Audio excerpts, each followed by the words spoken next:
Hello, അസ്സലാമലൈക്കും, നമസ്കാരം. എന്താണ് വിശേഷമൊക്കെ? അപ്പോൾ ഇതാ മാങ്ങയൊക്കെ നന്നായി പഴുത്ത് തുടങ്ങിയില്ലേ. അപ്പോൾ എനിക്കും കുറച്ച് മാങ്ങ കിട്ടിയിട്ടുണ്ടായിരുന്നു കേട്ടോ. നല്ല നമ്മൾ കറി വെക്കണ ഒരു മാങ്ങ ഉണ്ടല്ലോ, അപ്പോൾ ആ ഒരു മാങ്ങ പഴുത്ത മാങ്ങ കിട്ടി. അപ്പോൾ എന്തായാലും മാമ്പഴ പുളിശ്ശേരി നിർബന്ധമാണ്. അപ്പോൾ ഇന്ന് മാമ്പഴ പുളിശ്ശേരിയാണ് കേട്ടോ ഉണ്ടാക്കിയെടുക്കുന്നത്.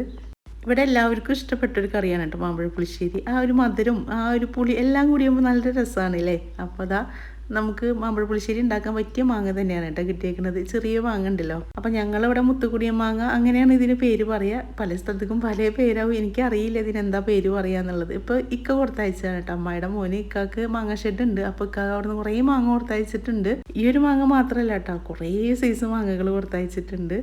അപ്പോൾ അത് നല്ല ചുണയുള്ള മാങ്ങയാണല്ലോ. അപ്പോൾ അതിൻ്റെ ആ ഒരു തൊലി നമ്മളിങ്ങനെ ചെത്തിയെടുക്കുകയും ചെയ്യുക. അപ്പോൾ ഞാൻ കൈ കൊണ്ട് ഇങ്ങനെ വലിച്ചെടുക്കുകയും ചെയ്യുന്നത്. അപ്പം മാങ്ങയ്ക്ക് കളറില്ല എന്ന് വിചാരിച്ചിട്ട് മധുരമില്ല എന്ന് തോന്നണ്ട. നല്ല മധുരമുള്ള മാങ്ങയായിരുന്നു. കളർ കുറച്ച് കുറവായിരുന്നു, പക്ഷെ നല്ല മധുരം ഉണ്ടായിരുന്നു. അപ്പോൾ അത് ഞാൻ ഓരോ മാങ്ങി ഇതുപോലെ തൊലി കളഞ്ഞിട്ടാണ് എടുക്കുന്നത്. ഒരു മാങ്ങയ്ക്ക് നല്ലൊരു മണമാണല്ലേ. നമ്മൾ ഈ തൊലി കളയുന്ന സമയത്തൊക്കെ നമുക്ക് ഇങ്ങനെ ഇരുന്ന് കഴിക്കാൻ തോന്നും. അത്രയും ടേസ്റ്റും നല്ല മണവും ഒക്കെ ഉള്ളൊരു മാങ്ങയാണ്. അപ്പോൾ നിങ്ങൾ തൃശ്ശൂർ വടക്കാഞ്ചേരി ഭാഗത്തുള്ളവരൊക്കെ ആണെങ്കിൽ ചിറ്റണ്ട പതിയാരത്താണ് ഇക്കാടെ മാങ്ങ ഷെഡ് ഉള്ളത്. അവിടെ പോയി നിങ്ങൾക്ക് ഏത് സൈസ് മാങ്ങ വേണമെങ്കിലും കിട്ടും. അപ്പോൾ നിങ്ങൾക്ക് വിഷുവിനൊക്കെ കറി വെക്കാൻ വേണ്ടിയിട്ട് മാമ്പഴം കിട്ടിയിട്ടില്ലെങ്കിൽ അവിടെ പോയിട്ട് മേടിച്ചോളൂ കേട്ടോ. നല്ല സൈസ് എല്ലാ മാങ്ങകളും കിട്ടും. അപ്പോൾ നമ്മുടെ മാങ്ങയൊക്കെ എല്ലാം തൊലി കളഞ്ഞ് വെച്ചിട്ടുണ്ട്. ഇനി അതിലേക്കുള്ള പച്ചമുളകും കുറച്ച് കറിവേപ്പിൻ്റെ ഇലയും കൂടി എടുക്കണം. കറിവേപ്പിൻ്റെ ഇലയൊക്കെ ആകെ ക്ഷീണിച്ച് പോയേക്കണം കേട്ടോ, വാടി പോയേക്കണം. നമ്മുടെ വീട്ടിൽ നിന്ന് പൊട്ടിച്ച് കൊടുന്നതാണ്. ആദ്യമൊക്കെ ആണെങ്കിൽ നമുക്ക് അപ്പാപ്പ പോയി പൊട്ടിക്കല്ലേ. ഇപ്പം അങ്ങനെ പറ്റില്ലല്ലോ. അപ്പോൾ കുറച്ച് പൊട്ടിച്ച് കൊടുത്തിട്ട് ഫ്രിഡ്ജിൽ വെക്കുകയും ചെയ്യുക. അതാ ഒരു മൺചട്ടി എടുത്തിട്ടുണ്ട്. ഇങ്ങനത്തെ കറികളൊക്കെ മൺചട്ടിയിൽ ഉണ്ടാക്കിയെടുക്കണം കേട്ടോ, എന്നാലാണ് ആ ഒരു നാടൻ ടേസ്റ്റ് കിട്ടുള്ളൂ. ഇനിയിപ്പോൾ ആ മൺചട്ടിയിലേക്ക് ഞാൻ മാമ്പഴം ഇട്ട് കൊടുത്തിട്ടുണ്ട്. ഇനി 4 പച്ചമുളകൊന്ന് കീറി ഇട്ട് കൊടുക്കുന്നുണ്ട്. നമ്മുടെ വീട്ടിലുള്ള മുളകൊക്കെ ആണെങ്കിൽ ഒന്നും കൂടി നന്നാവും കേട്ടോ. ഇതിപ്പോൾ വീട്ടിൽ മുളകൊന്നുമില്ല, അത് കാരണം പച്ചമുളക് കടയിൽ നിന്ന് മേടിച്ചത് തന്നെയാണ് നടു കീറി ഇട്ട് കൊടുക്കുന്നത്. ഇനി ഇതിലേക്ക് നമുക്ക് കുറച്ച് കറിവേപ്പിൻ്റെ ഇലയും കൂടി ഇട്ട് കൊടുക്കുക. ഇനി ഇതാ മഞ്ഞൾപ്പൊടി ഇട്ട് കൊടുത്തിട്ടുണ്ട്, ആവശ്യത്തിനുള്ള ഉപ്പിട്ട് കൊടുത്തിട്ടുണ്ട്. ഇനിയിപ്പോൾ വെള്ളം കൂടി ഒഴിച്ച് കൊടുക്കാനായിട്ട് നമ്മൾ മുളക് പൊടി ഇട്ട് കൊടുത്തിട്ടില്ല, മുളക് പൊടി ഇട്ട് കൊടുക്കണം. അപ്പോൾ ഞാൻ വെള്ളം ഒഴിച്ചതിന് ശേഷമാണ് മുളക് പൊടി ഇട്ട് കൊടുക്കുന്നത്. അപ്പോൾ ആവശ്യത്തിനുള്ള മുളക് പൊടിയും കൂടി ഇട്ട് കൊടുത്തിട്ടുണ്ട്. ഇത് നല്ല എരിവിലുള്ള കറിയൊന്നുമല്ലല്ലോ, അത് കാരണം കുറച്ചാണ് കേട്ടോ മുളക് പൊടി ഇട്ട് കൊടുത്തേക്കുന്നത്. ഇനിയും നന്നായിട്ട് ഇളക്കിയതിൻ്റെ ശേഷം നമുക്കിതൊന്ന് വേവിക്കാൻ വേണ്ടിയിട്ട് അടുപ്പത്ത് വെക്കുക. അപ്പോൾ ഞാൻ സ്റ്റൗമിലാണ് ഇപ്പോൾ വെച്ചത്. പിന്നെ ചോറൊക്കെ വെന്തതിന് ശേഷം അടുപ്പത്ത് കൊണ്ടുപോയി വെച്ചിട്ടുണ്ടായിരുന്നു കേട്ടോ, തിളച്ച് വന്നോട്ടെ എന്നൊക്കെ വിചാരിച്ചിട്ട്. അപ്പോൾ അതാ ഒന്ന് വറ്റിയതിൻ്റെ ശേഷം വീണ്ടും ഞാൻ സ്റ്റൗമിലേക്ക് തന്നെ കൊണ്ടുവന്നിട്ടുണ്ട്. അപ്പോൾ നമുക്ക് ഗ്യാസൊക്കെ കിട്ടാൻ ഭയങ്കര ബുദ്ധിമുട്ടാണല്ലോ. അപ്പോൾ പരമാവധി നമ്മൾ അടുപ്പിൽ തന്നെ എല്ലാം വെക്കാൻ വേണ്ടി നോക്കുക. അപ്പോൾ ഞാനിതാ ഒന്ന് വറ്റിയതിൻ്റെ ശേഷമാണ് വീണ്ടും സ്റ്റൗമിലേക്ക് കൊടുന്നേക്കുന്നത്. ഇനിയിപ്പോൾ നാളികേരമൊക്കെ അരച്ചൊഴിക്കണമല്ലോ, അപ്പോൾ അത് കാരണം ഇങ്ങോട്ട് എടുത്ത് കൊടുക്കുന്നതാണ്. അപ്പോൾ അതൊക്കെ വറ്റി വന്നിട്ടുണ്ട്. ഈ ഒരു സമയത്ത് നമുക്ക് ഉപ്പൊക്കെ കുറവുണ്ടെങ്കിൽ ഉപ്പൊക്കെ ഇട്ട് കൊടുക്കാം കേട്ടോ. ഇനി ഇതിലേക്ക് ഒരു നാളികേരം അരച്ചൊഴിക്കാനുണ്ടല്ലോ, അപ്പോൾ അതിന് വേണ്ടിയിട്ട് 1 കപ്പ് നാളികേരം എടുത്തിട്ടുണ്ട്. ഇനി ഇതിലേക്ക് നല്ല ജീരകം ഇട്ട് കൊടുക്കുന്നുണ്ട്, നമ്മുടെ ചെറിയ ജീരകം ഉണ്ടല്ലോ അതിട്ട് കൊടുത്തിട്ടുണ്ട്. പിന്നെ അതാ കുറച്ച് മഞ്ഞൾപ്പൊടി ഇട്ട് കൊടുത്തിട്ടുണ്ട്. ഇനി അതാ കുറച്ച് കുരുമുളക്, ഒരു 5-8 കുരുമുളക് ഉണ്ടാവും, അതും കൂടി ഇട്ട് കൊടുത്തിട്ടുണ്ട്. ഇനി ഇത് അരക്കാനുള്ള വെള്ളം കൂടി ഒഴിച്ച് കൊടുക്കുക. ഇനി നമുക്കൊന്ന് നന്നായിട്ട് അരച്ചെടുത്തിട്ട് വരും, മഷി പോലെ അരക്കണം കേട്ടോ. അപ്പോൾ അത് അരച്ചെടുത്തിട്ടുണ്ട്. ഇനി അതൊന്ന് മാറ്റി വെക്കുക. ഇനി ഇതിലേക്ക് നമുക്ക് മോരും കൂടിയും വേണമല്ലോ, മോര് ഒഴിച്ചിട്ടല്ലേ ഇത് കറി വെക്കുക. അപ്പോൾ അതാ മോരും കൂടി എടുക്കണുണ്ട്.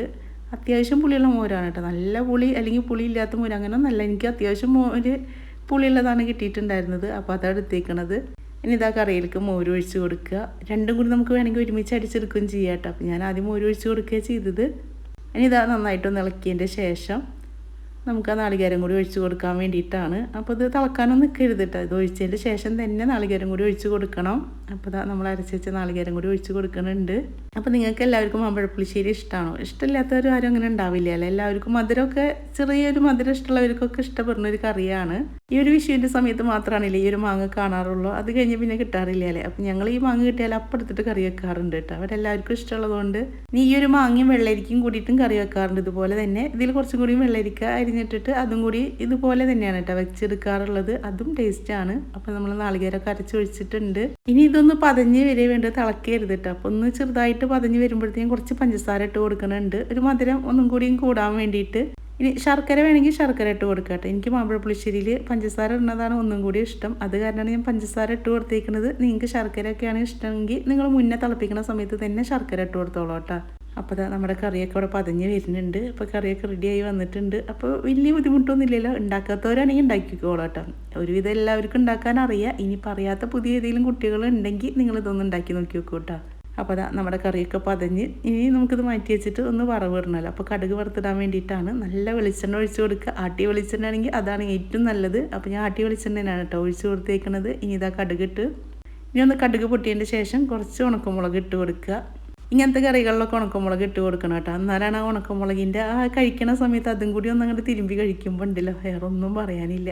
അപ്പോൾ അത് കുറച്ച് കറിവേപ്പിൻ്റെ ഇലയും കൂടി ഇട്ട് കൊടുത്തിട്ടുണ്ട്. ഇനി ഇതെല്ലാം പൊട്ടിയതിൻ്റെ ശേഷം നമുക്ക് കറിയിലേക്ക് ഇട്ട് കൊടുക്കുക.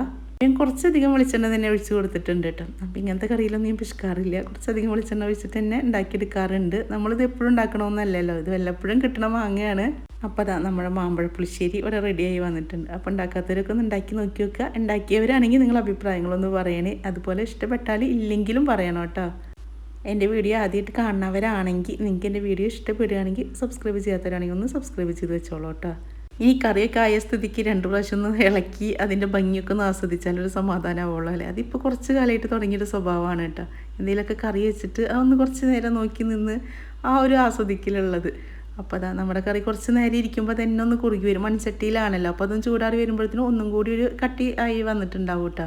ഇനി ഇതാ ഒരു പാത്രത്തിലേക്ക് വിളമ്പി കൊടുക്കുക. അപ്പം ഈ ഒരു മൺചട്ടി തന്നെയാണ് കുഞ്ഞൊരു പാത്രം എടുത്തേക്കുന്നത്, അതിലേക്ക് വിളമ്പി കൊടുക്കുക.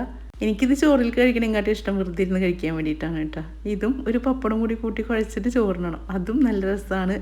എൻ്റെ കുട്ടിക്കാലത്തൊക്കെ തറവാട്ടിലൊക്കെ ഇഷ്ടം പോലെ ഉണ്ടായിരുന്ന മാങ്ങയാണ്. ആ മാങ്ങ വീഴാൻ വേണ്ടി നമ്മൾ കാത്തിരിക്കില്ല. ഒരു കാറ്റൊരു മഴ വന്നാലും മാവും ചോട്ടിൽ നിന്ന് ഇങ്ങോട്ട് വരാത്തൊരു കുട്ടിക്കാലം തന്നെയായിരുന്നു കേട്ടോ എൻ്റേതും. നമ്മൾ നാട്ടിൻപുറത്ത് ജീവിച്ചവർക്കാണ് അതിൻ്റെ രസം അറിയുള്ളൂ അല്ലേ. നല്ലൊരു കുട്ടിക്കാലം നമുക്ക് എല്ലാവർക്കും ഉണ്ടായിരുന്നില്ല അതുപോലത്തെ. ഇപ്പം ഇങ്ങനത്തെ മാങ്ങൊക്കെ മേടിക്കണമെങ്കിൽ നമ്മൾ കാശ് കൊടുത്ത് മേടിക്കണം. പണ്ടൊക്കെ നമ്മൾ പോയി പറക്കി കൊടുത്താൽ ഇന്നും മാമ്പഴ പുളിശ്ശേരി ആവും വീട്ടിൽ. അപ്പോൾ നിങ്ങൾക്ക് അതുപോലെയുള്ള മധുരമുള്ള ഓർമ്മകളുണ്ടെങ്കിൽ അതും കൂടി ഒന്ന് പറയണേ. അപ്പോൾ ഞാൻ വിഷുവിൻ്റെ മുന്നേ തന്നെ വിഷു സ്പെഷ്യൽ മാമ്പഴ പുളിശ്ശേരി ഉണ്ടാക്കിയിട്ടുണ്ട്. ഇഷ്ടപ്പെടുകയാണെങ്കിൽ പറയണം. അതുപോലെ എന്തെങ്കിലും തെറ്റുകളുണ്ടെങ്കിൽ നിങ്ങളതൊന്ന് പറഞ്ഞു തരണം കേട്ടോ. അപ്പോഴാണ് എനിക്ക് അടുത്ത പ്രാവശ്യം ഉണ്ടാക്കുമ്പോൾ തിരുത്തിയിട്ട് ഉണ്ടാക്കാൻ പറ്റുള്ളൂ. അപ്പോൾ ഇൻഷാ അള്ളാ ഇനി നല്ലൊരു വീഡിയോ ആയിട്ട് നമുക്ക് അടുത്ത ദിവസം കാണാം.